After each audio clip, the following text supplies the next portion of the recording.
vamos a iniciar con la presencia de la magíster Marta Cecilia Borges Euse. Ella es licenciada en Ciencias Sociales de la Universidad del Magdalena, especialista en Pedagogía, Cultura Constitucional y Democrática por la Universidad Autónoma de Colombia, es magíster en Educación Superior y con diplomados en Docencia Universitaria, entre otros. Actualmente es doctorante en Educación Superior en la Universidad de Bremen, Alemania. Recibámosla con un fuerte aplauso, por favor.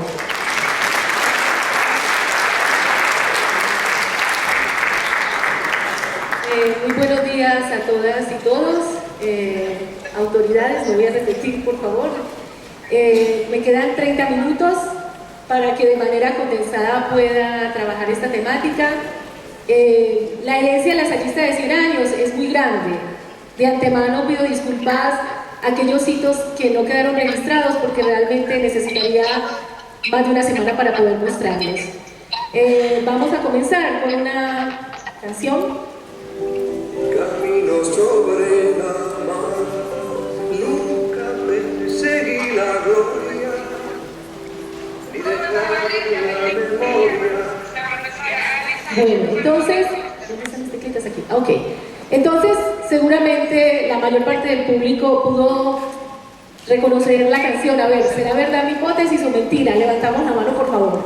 ¿Quiénes reconocieron la canción? La canción, que es un poema de Machado Cantares, que lo canta Joan Manuel Serrat y que se llama, que nos habla de caminante no hay camino, sino camino al andar, ¿cierto? Entonces, lo que estamos diciendo es que todas las que están aquí en este auditorio presentes, mujeres, hombres, todos hemos decidido seguir las huellas. Las huellas que hace 300 años Juan Bautista de La Salle inició. Y nosotros tomamos una decisión, por eso estamos aquí. Muchos de ustedes seguramente se han formado en los colegios La Salle, otros como yo no fuimos formados en los colegios La Salle, pero por circunstancias de la vida, por algún llamado, estamos aquí siendo parte de esta obra. Entonces vamos a trabajar por hitos diciendo que el fundador trazó un camino que todas y todos decidimos venir acá. Prueba de ello es la presencia de ustedes acá, que les agradezco de antemano. He tenido comunicación casi con todas y todos los profesores del país a través del WhatsApp, del mail, en fin, pero muchos hemos llegado aquí en avión, en carro, seguramente otros tuvieron distintas maneras, incluso con accesos más limitados para llegar, pero todos estamos aquí dándonos esta cita, cumpliendo exactamente 100 años de la presencia de los hermanos de La Salle en Bolivia. Entonces, vamos a empezar diciendo cómo se gestaron las huellas, y en esas huellas y en esos hitos históricos es que queremos rescatar la parte pedagógica. En 1884, esto solamente yo creo que es el único dato histórico que voy a dar, el embajador de Bolivia en Francia se presenta ante el hermano superior, que era el hermano Joseph, para pedirle que las escuelas cristianas tuvieran su presencia en Bolivia, pero básicamente no era para que fundaran escuelas, sino para que tuviesen la formación de maestros, una normal. Básicamente eso era lo que pedían. ¿Cuál fue la respuesta del superior años después? No tenemos personal suficiente. Y eso ocurrió en esa oportunidad, estamos hablando de más de 100 años, pero hoy también sigue en el mundo la Iglesia Católica pidiéndole a los hermanos de La Salle su presencia, como es el caso en África, ¿cierto? La última universidad que se ha abierto en África, hermano Castañeda. Entonces, gracias a que el obispado ha pedido y ha solicitado que los hermanos se hagan cargo de la Universidad Católica en Kenia. Sí, me corrí, en Kenia, ok. Entonces, pero no tenemos personal suficiente, también pareciera ser una constante. A veces en las comunidades escasean los hermanos, pero justamente los seglares, la presencia de los seglares y la presencia de ustedes, la presencia de nosotros, hace que la obra continúe 300 años después. Entonces, luego empiezan una serie de cartas de idas y de venidas del obispo de La Paz solicitando que realmente llegaran acá, y las respuestas se fueron haciendo como la del segundo caso dice: hoy no podemos, pero en 4 años más aceptaría con gusto fundar una provincia en Bolivia. Entonces las cosas se van gestando, se están dando los primeros pasos para que en Bolivia se selle la presencia de los hermanos. Luego tenemos una carta donde dice: el hermano Celso opina que la oportunidad es espléndida por una razón accesoria. No se puede fundar una sola comunidad en Bolivia, la segunda tiene que ser Cochabamba. Entonces, des en cuenta cómo los designios de Dios, ¿cierto?, van dando los pasos para que realmente las huellas vayan aterrizando y se vayan gestando y vayan tomando posición en el país. La que sigue, por favor. Es así que hace 100 años, el hermano Denis Donetier es el fundador de la primera comunidad lasallista en Bolivia. Entonces ahí estamos comenzando, que le llamamos el hermano Dionisio. Entonces estamos comenzando una historia de 100 años. 100 años de presencia de los hermanos de La Salle en Bolivia. Entonces llegan los hermanos, la que sigue por favor, me están tomando muchas fotos, y recuerden que la filosofía del espíritu lasallista es la educación, que la escuela marche bien, ¿cierto? Y ese es el lema del Congreso, el lema de que la escuela marche bien, está en el programa, y empieza a darse lo que se llama una formación en valores por todos ustedes conocida, porque ustedes son los gestores, son los actores principales de la educación de lo que se está gestando en la actualidad en los colegios La Salle del país, aquí con todas las delegaciones, ustedes lo conocen mucho mejor. Entonces, es bien importante que llegan los hermanos a Bolivia y empieza a darse este tipo de educación. Escuchamos comentarios de los exalumnos ya mayores que nos dicen, claro, los colegios se caracterizan por la disciplina, por algunos, vamos a decirlo aquí francamente, algunos padres de familia se quejan porque dicen demasiadas tareas, ¿cierto? Entonces, porque esa es la manera, ¿cierto? O sea, para formarlos con disciplina, con integridad, entonces que estén ocupados. Entonces, exceso de tareas, pero que les va formando como hombres de bien, hombres en valores. Entonces vamos a mostrar, la que sigue por favor, como varios hitos, no necesariamente estamos tomando la parte para no erudita, pues histórica de fechas, pero vamos a decir, vamos a iniciar con varios hitos y como digo, van a disculpar algunos que no están consignados porque realmente son muchas las novedades, son muchas las acciones de los hermanos que han revolucionado la educación en el país. Empezaremos por los cursos de formación de los hermanos. Si Juan Bautista se preocupó por formar maestros, evidentemente dentro de las comunidades lasallistas hay una gran preocupación por la formación de los hermanos.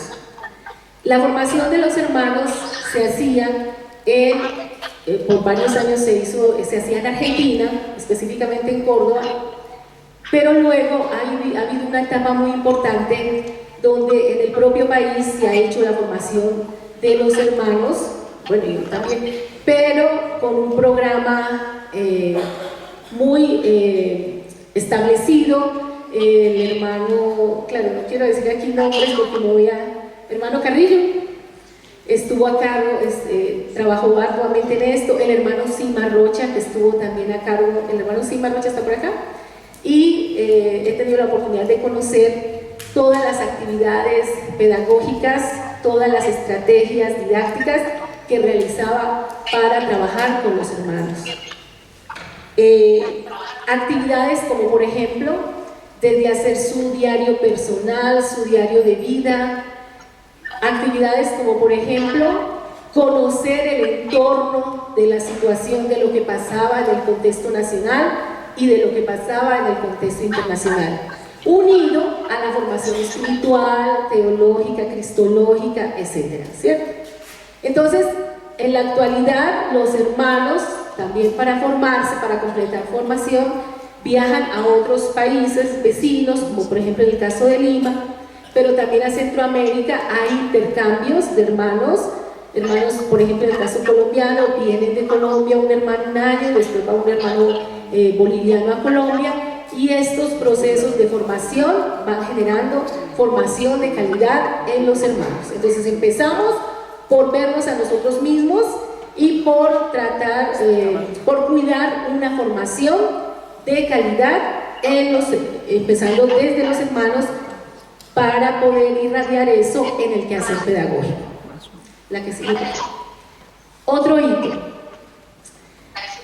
En los años 60, 70 se tenía que trabajar, no sé cuáles maestros de acá tuvieron la oportunidad de conocer, yo sí. Como no había fotocopiadoras, sino que había una maquinita que le llamábamos rotativa, que era el stencil, para poder reproducir. A ver, hay un maestro por hecho que sí conoce, ¿sí? Sí le tocó conocer el stencil. Entonces, para poder reproducir material policopiados, para poder trabajar en las aulas como, ¿cierto?, como material pedagógico. Entonces, los hermanos han fundado luego la imprenta de Lima. Aquí hay una imagen de la imprenta en el Renacimiento. Ustedes saben que la imprenta, con la aparición de la imprenta, se da la democratización del conocimiento. Durante la Edad Media, los libros eran manuscritos. Ustedes saben el tiempo que gastaba en copiar un libro. Entonces, pocas personas tenían acceso a esos libros manuscritos a mano, que generalmente eran los miembros de la iglesia. Con la aparición de la imprenta, entonces se pueden producir libros en serie, y por eso hay democratización del conocimiento. Es decir, que con la fundación en Bolivia de la imprenta por la parte de los hermanos de La Salle, la imprenta de Bruni en particular, entonces estamos diciendo que desde ahí se empiezan a producir los textos educativos, el material didáctico, que luego se va a usar en todos los colegios de La Salle en el país, ¿cierto? Entonces ahí hay un hito pedagógico muy importante. Primero, porque se tiene esa democratización, y segundo, porque se tiene el diseño del material de acuerdo con los valores institucionales. En la actualidad, dadas las reformas, la ley Avelino Señal y de Lisardo Pérez ha obligado que la imprenta pueda actualizar sus textos bajo la metodología, ¿cierto?, que nos exige la ley. Entonces, ese proceso ya se está llevando a cabo. Entonces, ahí sí los libros tienen los momentos metodológicos y toda la hermenéutica que en cuanto a planificación curricular exige el Ministerio de Educación. Entonces, este sería otro de los hitos importantes y de influencia pedagógica de los hermanos de La Salle en el país. Entonces, ahí vamos a ir coleccionando huellas. La que sigue, por favor. La presencia de las hermanas, de las hermanas guadalupanas en Bolivia. Las hermanas cumplen un papel fundamental en la formación de los estudiantes, en el acompañamiento en los colegios del país. Hay situaciones, bueno, y además porque está vinculada con la otra diapositiva, hay situaciones donde las adolescentes no podrían acercarse a un hermano a comunicarles una situación muy, digamos, entre comillas, femenina, ¿de acuerdo? Entonces, gracias a que hay hermanas, las hermanas han, de alguna manera, además son esta expresión más maternal hacia las estudiantes. Justamente las hermanas llegan en el año 94, hermana Brígida. ¿Ah? Ya, ok. Entonces, la que sigue, por favor. Justamente en los colegios La Salle, otro hito importante fue las promociones mixtas. que en los colegios, ¿cierto?, empezaron a aparecer la formación mixta. Recuerden que antes solamente los colegios eran de niños. Las primeras puede ser en el 93 en Santa Cruz. ¿Está por aquí el hermano Eutiquio? ¿Eutiquio? No está. Ok, en el 93 la primera promoción en Santa Cruz y en el 94 la primera promoción mixta en La Paz. ¿Es así, Conchari? Pues, entonces, justamente, como les decía, las hermanas ocupan un papel, desempeñan un rol muy importante desde el punto de vista pedagógico, de acompañamiento, ¿cierto?, a las estudiantes y a los estudiantes también, pero nos están colaborando mucho. Bueno, luego, durante la dirección del hermano David del Campo, he visto, hermano David,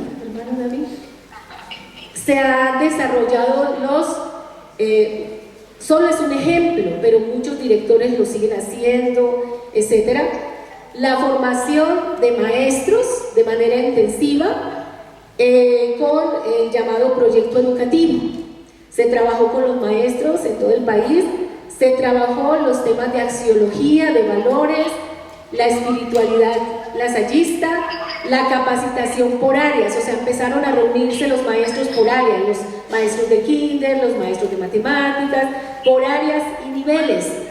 Entonces, eso es un hito importante dentro de la formación, dentro de la pedagogía lasallista en el país, porque cuando los maestros de las áreas nos sentamos,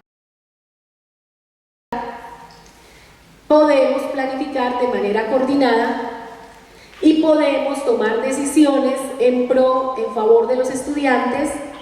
Entonces vamos a trabajar de manera y vamos a optimizar contenidos, actividades, en fin. Entonces, por áreas y por niveles, eso fue un hito muy importante. Y también se ha desarrollado a nivel nacional los cursos de lasallismo para los maestros. Seguramente muchos de los aquí presentes han tenido la oportunidad de cursar algunas de los cursos, porque ha habido varias versiones, algunas de las versiones de los cursos de lasallismo, y que es importante que continúen. Bueno, desde el punto de vista de la pedagogía, de los oprimidos, de los invisibilizados, entonces la Radio San Gabriel, que este año ya tiene 64 años de funcionamiento, al principio había sido una obra manejada por otra comunidad diferente a La Salle, hasta que el obispado le ha pedido a los hermanos de La Salle que se hicieran cargo de ella. Pero la Radio San Gabriel, recuerden, el lema es la voz del pueblo aymara. Entonces aquí tenemos vinculado el tema de la educación a la población indígena. Entonces, fíjese que la Radio San Gabriel ha producido cartillas en aymara para todas las áreas en el programa que en 1986 nace este programa que se llama el programa del SAD, que es el programa de educación a distancia de adultos, y que los maestros del SAD, que funciona allá en la Radio San Gabriel, se desplazan a hacer tutorías a distintos núcleos educativos en el campo, y por la radio, recuerden que su programación es en aymara, fortalecen este procedimiento, este proceso de aprendizaje, y así se les otorga los títulos de bachiller. Entonces, para poder hacer este programa a distancia, tuvieron que preparar todo este material didáctico. Una de las presentaciones que tenemos en las tardes, justamente de la Radio San Gabriel, espera, ¿dónde está Jacqueline? Ah, no, ya llega ahorita. Supuestamente va a traer cartillitas en aymara para que ustedes vean, porque la producción es muy voluminosa en aymara de la Radio San Gabriel, de distintos temas para trabajar el sistema de educación de adultos, y han logrado llegar hasta obtener títulos de bachiller. Entonces, hay un proyecto de que la Radio San Gabriel no solamente sea ahora la voz del pueblo aymara, sino la voz y la imagen del pueblo aymara. ¿Qué significa eso? Que para eso se está trabajando y se ha logrado conseguir con la cooperación cámaras de video para hacer televisión. La Radio San Gabriel está en AM y FM, pero la idea es que se amplíe no solamente a la voz del pueblo aymara, sino a la imagen, a la visibilidad del pueblo aymara. Entonces, el hermano Jaime Calderón, que en paz descanse, fue uno de los grandes hermanos comprometidos con la educación del pueblo aymara, con sus peticiones, con darles ese espacio, con darles esa presencia, y realmente la Radio San Gabriel en el altiplano es un ícono y tiene llegada a mucha población en ese lugar. La que sigue. También se ha trabajado, ahí estoy en el proyecto, pero se ha trabajado, espero que esté aquí, a ver, la profesora, puede ser la profesora Linda. ¿Está la profesora Linda? Ustedes, la quiero conocer en persona. Otro acercamiento pedagógico que ha tenido la profesora y que lo va a exponer hoy, el acercamiento a la pedagogía, yo llamo la pedagogía carcelaria, pero que en realidad habría que llamarla la pedagogía de la libertad. El trabajo en las cárceles.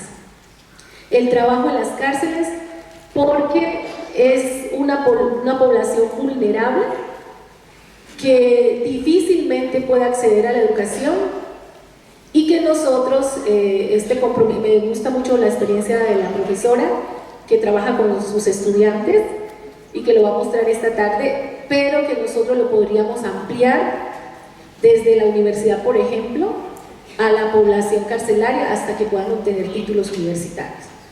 Entonces ya sabemos que la educación es la que brinda la posibilidad de liberación. Hay un autor muy conocido por todos los maestros, a ver, los que han hecho Profocón, que se llama Paulo Freire. Paulo Freire, ¿cierto? Que nos trabaja el tema de la pedagogía de la libertad. Entonces, la educación hace que el sujeto se emancipe, que el sujeto sea autónomo y que el sujeto sea libre. Justamente eso es lo que nos ha enseñado el fundador. El fundador, en su época, pensó en la educación de los más pobres.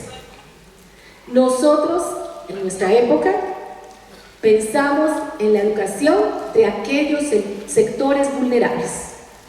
Estoy hablando de sectores indígenas, sectores privados de libertad, hoy les llamamos técnicamente los privados de libertad. En fin, las necesidades son muchas y los obreros son pocos. Las palabras del superior en 1884 fueron: no tenemos personal suficiente. Y ahí está nuestro compromiso. Continuamos, por favor. Otro trabajo que la Salle ha desarrollado desde el punto de vista pedagógico es la educación de los huérfanos en el mercado Aguado de Santa Cruz. Fíjate, allí esta experiencia la conocemos de cerca de la universidad porque hemos ido a trabajar con las estudiantes para hacer su práctica pedagógica, han vivido allá, convivido y hemos podido conocer de cerca el trabajo donde los estudiantes, los niños huérfanos que viven ahí, medio tiempo trabajan en la imprenta, medio tiempo van al colegio y por tanto trabajamos con ellos el apoyo pedagógico. La disciplina, la formación de un oficio, ¿cierto? Y obtener su título de bachiller está en concordancia con los preceptos del fundador. El fundador decía un conocimiento específico, la formación cristiana, ¿cierto? Y que tuvieran un oficio. Justamente eso es lo que pasa con los estudiantes del mercado Aguado, con los huérfanos. Este año tenemos en la universidad el primer estudiante que, se ha ganado la beca gratuita, está estudiando en la Universidad de la Carrera de Negocios Internacionales. Esta tarde también va a participar en una de las ponencias para contar su experiencia. Entonces, lo que les hemos propuesto es que el estudiante huérfano que saque el mejor bachiller, que sea el mejor bachiller, que tenga las notas más altas, viene a La Paz con beca completa a estudiar la carrera de su preferencia. Y la universidad le colabora con el alojamiento, la comida, y para que pueda hacer sus estudios. Entonces, este es un trabajo bien importante. Ahí tenemos la foto, y tengo muchas más de los chicos de Santa Cruz. Entonces, otro hito pedagógico de los hermanos, ¿cierto? Formación de los huérfanos. Vamos, la que sigue. Bueno, el hermano Pedro, que nos va a deleitar en estos días, voy a hacer propaganda. Esta noche tenemos la presentación de la obra de teatro de los niños de La Paz que ya están acá. Yo he viajado anoche con ellos en el bus, yo me he venido en bus con ellos, están allí alojados en un hotel. Van a presentar esta noche el musical Un hombre llamado Juan. Y mañana en la gala de talentos se va a presentar el hermano Pedro, él llega más tardecito. Entonces, el hermano Pedro ha ido a Compostela a hacer la maestría en Ciencias de la Familia. Y de ahí su proyecto fue trabajar la escuela de padres. Eso hace, el licenciado Elizabeth, hace unos 15 años atrás. No, ¿cuántos? 15, ok. Desde ahí se instauró como propuesta de trabajar a nivel nacional en todos los colegios, no solo en La Paz, el tema de escuela de padres. Es bien importante, pedagógicamente, que los maestros no nos quedemos solos con la educación de los hijos, sino que los padres nos acompañen en la tarea, porque a veces los profesores sentimos que no podemos, ¿de acuerdo? Entonces, desde ahí se ha trabajado, y seguramente ustedes han tenido la experiencia en sus distintas instituciones, de ver de cerca cómo se desarrolla el tema de la escuela de padres. Entiendo que en algunos lugares ya se ha abandonado la idea, pero yo les invito a retomarlo de nuevo, porque hay que educar a los padres. A los padres dicen, ¿y yo cómo ir a una escuela? O sea, ¿yo por qué? O sea, es mi hijo. No, los padres también necesitamos formación para poder entender la mística lasallista, para poder entender los valores institucionales que se le están dando a sus hijos, entonces, para poder que estos padres se comprometan y nos acompañen a los maestros en la formación de los pequeños. Ok. Otro hito que se está trabajando desde el punto de vista pedagógico en Bolivia, la calidad educativa. Todos ustedes, todos los colegios del país, asistieron a este proceso de normalización, entre comillas, normalización y estandarización de procesos bajo las normas ISO. Entonces, recuerden que hoy en día los organismos internacionales miden de las instituciones la calidad educativa en función a los procesos que desarrollan, a la manera que lo hacen, en fin. Entonces, muchos colegios se han sometido, bueno, en mi país todos trabajamos con la INSO, la universidad también, pero también entiendo que hay colegios incluso que se han sometido a otras certificaciones, como por ejemplo una certificación expedida en México. O sea, uno puede elegir con qué organismo yo me acredito, con qué organismo yo me certifico, y sé de otros colegios lasallistas que también aquí en el país que se han puesto bajo la tutela de ese proceso de estandarización, normalización de procesos, todo con miras a la calidad, ¿cierto? A optimizar sus procesos educativos y a tener una mejor educación. En el caso nuestro de la Universidad La Salle, tenemos la certificación ISO y la certificación ICUNET, licenciada Peñafiel, ¿cierto? Aquí la estoy viendo. Entonces, tenemos las auditorías y nos sometemos a este proceso para verificar que realmente se estén llevando como las normas lo establecen. Entonces, esos procesos son bien importantes para acreditarse, para certificarse. Okay, vamos. Otro hito, la creación de la universidad. La universidad, los hermanos, todos somos conocedores de que los hermanos, el santo fundador fue escuelas primarias, pero luego los hermanos, con el pasar del tiempo, se dieron cuenta de la importancia de explorar el campo de la educación superior. Hasta donde la memoria me recuerda, hermano, 1850 puede ser la primera universidad. 1850, o sea, mitad del siglo XIX, ya que fue Bombay y otra de Estados Unidos. Se empezaron a fundar ya las universidades lasallistas en el mundo. En la actualidad siempre tenemos un problema con IALU, que decimos, ¿cuántas son las que tenemos ahorita? 89, 90, alrededor de 90 universidades. Ustedes dicen, no, es que ya se fundó otra más. Entonces uno como que se desactualiza del numerito, pero en promedio estamos hablando de 90 universidades en el mundo, universidades La Salle, que es una red de universidades que nos permite lograr que los estudiantes vayan de intercambio, que haya movilidad tanto docente como estudiantil, en fin.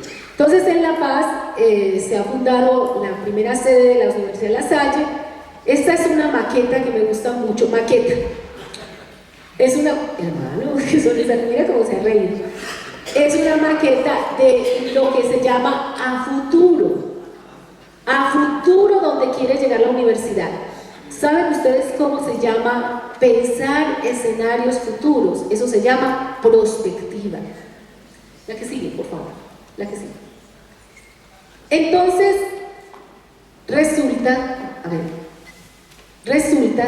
exacto, prospectiva, fíjate. La prospectiva significa imaginar escenarios futuros.